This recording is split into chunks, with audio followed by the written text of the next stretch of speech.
Belgium recorded unprecedented figures regarding euthanasia, nearly 3,500 cases in 2023. That is, of the people who died that year, 3 out of the 10 requested to die by this practice.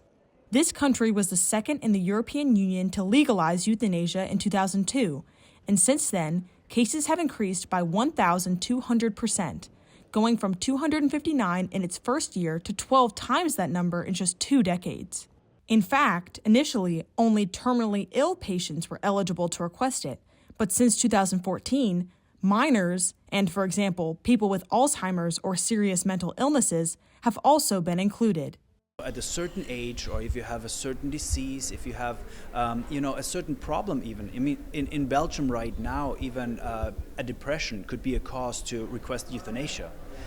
Is something where people then all of a sudden feel like I have to do this because that's what society expects of me. This leads many to see euthanasia as the only way out. Therefore, the Church has advocated for strengthening the social environment on the one hand to make the illness more bearable and also to prevent the patient's psychological collapse. Sabemos que cuando se hace un acompañamiento humano, sereno y participativo, el paciente crónico grave o el enfermo en fase terminal percibe esta solicitud. Incluso en esas duras circunstancias, si la persona se siente amada, respetada, aceptada, la sombra negativa de la eutanasia desaparece o se hace casi inexistente. La globalizzazione è molto Globalization is very technological, but not very human. That's why I believe people must be educated about life stages, their problems, and how essential human relationships are. And doctors agree on this too.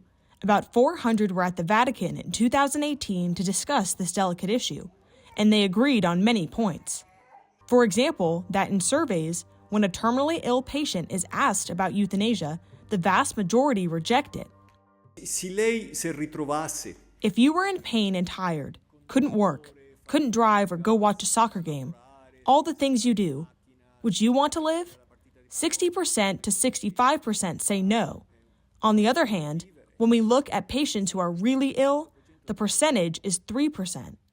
In Europe, 8 countries have laws that allow euthanasia, including Spain and Germany. In Colombia, for example, it has been considered a constitutional right since 1998. It is also necessary to differentiate, as many states do, between euthanasia, which is administered by healthcare personnel, and assisted suicide, in which the drug can be administered by another person, even the patient themselves. This is the case in the United States, where euthanasia is not legal, but assisted suicide is permitted in some states when the life expectancy is 6 months or less. That is what is practiced in Washington, California, and Colorado.